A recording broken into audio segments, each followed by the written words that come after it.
Hello दोस्तों, स्वागत है आप सभी का। और आज है 8 नवंबर और 8 नवंबर का करंट अफेयर्स हम लोग स्टार्ट करने वाले हैं। तो चलिए दोस्तों शुरू करते हैं। पहला क्वेश्चन है आज का हमारा, आज़ादी के अमृत महोत्सव और मेरी माटी मेरा देश अभियान में कौन सा राज्य पहले स्थान पर रहा है? तो ये गुजरात रहा है। इसके बारे में देखते हैं पूरी डिटेल्स। हाल ही में शीर्ष राज्यों, केंद्र शासित प्रदेशों और मंत्रालयों को आज़ादी का अमृत महोत्सव और मेरी माटी मेरा देश कार्यक्रम के लिए सम्मानित किया गया है। इन दोनों कार्यक्रमों के तहत गुजरात ने देश के राज्यों में शीर्ष स्थान हासिल किया है। हरियाणा और राजस्थान संयुक्त रूप से दूसरे स्थान पर हैं।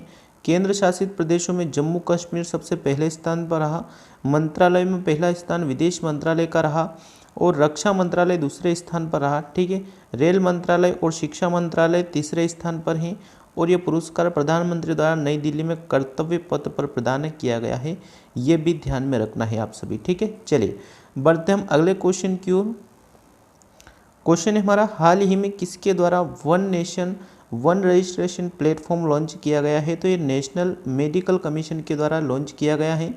इंपॉर्टेंट पॉइंट देखते हैं इसके बारे में कि नेशनल मेडिकल कमीशन यानी कि एनएमसी भारत में डॉक्टरों के लिए one nation one registration platform launch किया जाएगा। ठीक है, उद्देश्य है इसका कि जनता को भारत में काम करने वाले किसी भी चिकित्सक के बारे में जानकारी प्राप्त करने की अनुमति देना। देश के सभी डॉक्टरों के पास 2024 के अंत तक विशिष्ट पहचान संख्या यानी कि यूनिक आईडी प्रदान करने की योजना है। और यह आईडी आयोग के एक आईटी प्लेटफॉर्म के साथ लिंक होगी जिस पर संबंधित डॉक्टर के सभी दस्तावेज, कोर्स, प्रशिक्षण और लाइसेंस के बारे में जानकारी उपलब्ध होगी। ठीक है, अगला क्वेश्चन देखते हैं। क्वेश्चन हमारा, हाल ही में किसे भारतीय रिजर्व बैंक का कार्यकारी निदेशक नियुक्त किया है? तो मनोरंजन मिश्रा साहब को किया गया है। आगे देखते हैं इसके बारे में। भारतीय रिजर्व बैंक यानी कि आरबीआई ने मनोज मिश्रा साहब को कार्यकारी निदेशक यानी कि एग्जीक्यूटिव डायरेक्टर नियुक्त किया है। Reserve bank of India Bharat का केंद्रीय बैंक है और इसकी स्थापना 1 अप्रैल सन 1935 को आरबीआई अधिनियम 1934 के द्वारा की गई थी और मुख्यालय मुंबई में है और गवर्नर है शक्तिकांत दास साहब। ठीक है, चलिए आगे बढ़ते हैं अगला क्वेश्चन की ओर साथियों। क्वेश्चन है हमारा, हाल ही में अंतर्राष्ट्रीय बायोस्फीयर रिजर्व दिवस कब मनाया गया? तो ये 3 नवंबर को मनाया गया है। 3 नवंबर को दुनिया बायोस्फीयर रिजर्व के लिए अंतर्राष्ट्रीय दिवस मनाती है जो यूनेस्को द्वारा 2022 में इसके 41वें जनरल कॉन्फ्रेंस के दौरान स्थापित एक दिवस है। ठीक है, बायोस्फीयर रिजर्व की विशेषता है कि इसमें संरक्षण न केवल संरक्षित क्षेत्र के वनस्पतियों और जीवों के लिए उपलब्ध कराया जाता बल्कि इन क्षेत्रों में रहने वाले मानव समुदायों को भी संरक्षण प्रदान किया जाता है इसके अंतर्गत। ठीक है, भारत का पहला बायोस्फीयर रिजर्व कौन सा है? नीलगिरी। भारत में सबसे बड़ा बायोस्फीयर रिजर्व कौन सा है? कच्छ की खाड़ी। भारत का सबसे छोटा बायोस्फीयर रिजर्व कौन सा है? डिब्रू सैखोवा है ना। और किन देशों में बायोस्फीयर रिजर्व की संख्या सबसे अधिक है? तो ये स्पेन, रूस और मेक्सिको में है। ठीक है, चलिए बढ़ते हम अगले क्वेश्चन की ओर। अगला क्वेश्चन है हमारा, हाल ही में किसे change maker of the year award 2023 से सम्मानित किया गया? तो आरबीआई को किया गया है, रिजर्व बैंक ऑफ इंडिया को। ठीक है, हाल ही में भारतीय रिजर्व बैंक आरबीआई को change maker of the year पुरस्कार से सम्मानित किया गया है और यह पुरस्कार कोरोना काल के दौरान किए गए उत्कृष्ट कार्यों के लिए दिया गया है आरबीआई को। ठीक है, चलिए अगले क्वेश्चन की ओर बढ़ते हैं। हाल ही में ईईएसएल ने कहाँ राष्ट्रीय कुशल पाक कला कार्यक्रम शुरू किया है? तो नई दिल्ली में किया गया है।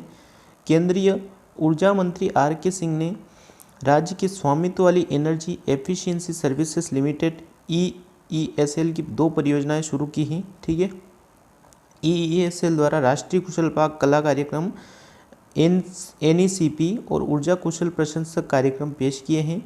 इन कार्यक्रमों का उद्देश्य क्या है? देखिए, पूरे देश में 10 मिलियन ऊर्जा कुशल सीलिंग पंखे और 20 लाख इंडक्शन कुक स्टोव वितरित करना है। और नई दिल्ली के मुख्यमंत्री हैं अरविंद केजरीवाल साहब, उपराज्यपाल है श्री विनय कुमार सक्सेना साहब। ठीक है, चलिए बढ़ते हैं हम अगले क्वेश्चन की ओर। हाल ही में WHO ने किसे अपनी टीबी सलाहकार संयुक्त रूप से नियुक्त किया है? तो सारंग देव जी को किया गया है WHO का। प्रोफेसर सारंग देव को WHO ने अपने टीबी सलाहकार समूह में प्रोफेसर नियुक्त किया है। ठीक है, प्रोफेसर सारंग देव को विश्व स्वास्थ्य संगठन WHO द्वारा तपेदिक के लिए रणनीतिक और तकनीकी सलाहकार समूह के सदस्य के रूप में नियुक्त किया है। यह नियुक्ति विशेषकर भारत में तपेदिक यानी कि टीबी के खिलाफ लड़ाई में उनकी असाधारण विशेषज्ञता और योगदान को दर्शाती है। ठीक है, WHO के बारे में देखते हैं। वर्ल्ड हेल्थ ऑर्गेनाइजेशन इसका फुल नेम हो जाएगा, यानी कि पूरा नाम हो जाएगा। और स्थापना 7 अप्रैल 1948 को और मुख्यालय जेनेवा स्विट्जरलैंड में है। ठीक है, चलिए अगले क्वेश्चन की ओर बढ़ते हैं। हाल ही में किसे श्री सोमनाथ ट्रस्ट के अध्यक्ष के रूप में नियुक्त किया गया? नरेंद्र मोदी जी को किया गया है। प्रधानमंत्री नरेंद्र मोदी जी को गुजरात में सोमनाथ मंदिर ट्रस्ट का अध्यक्ष नियुक्त किया गया और नरेंद्र मोदी को अगले 5 साल के लिए ट्रस्ट का अध्यक्ष नियुक्त किया गया है। सोमनाथ मंदिर भारत के 12 ज्योतिर्लिंगों में से प्रथम ज्योतिर्लिंग है। ठीक है, ये ध्यान में रखना, लास्ट वाला पॉइंट बहुत ही इंपॉर्टेंट है। ठीक है, अगला क्वेश्चन है, हाल ही में किस राज्य में भारत का पहला लेवेंडर फार्म बनाया गया? तो ये जम्मू कश्मीर में बनाया गया है ना। भारत का पहला लेवेंडर फार्म जम्मू कश्मीर के कठुआ जिले के चल्ला गांव में बन रहा है और यह कृषि उत्पादन और किसान कल्याण विभाग के स्वामित्व वाली 2 हेक्टेयर भूमि में फैला हुआ है। ठीक है, आगे बढ़ते हैं। अगला क्वेश्चन है और आज का लास्ट क्वेश्चन है हमारा, हाल ही में किसे हीसर पेन का ब्रांड एम्बेसडर बनाया गया है? तो रणवीर कपूर जी को बनाया गया है। मिलते हैं दोस्तों नेक्स्ट वीडियो में। वीडियो अच्छा लगा हो तो लाइक करना, चैनल को सब्सक्राइब कर लेना ऐसी वीडियोस देखने के लिए। Thank you, all the best.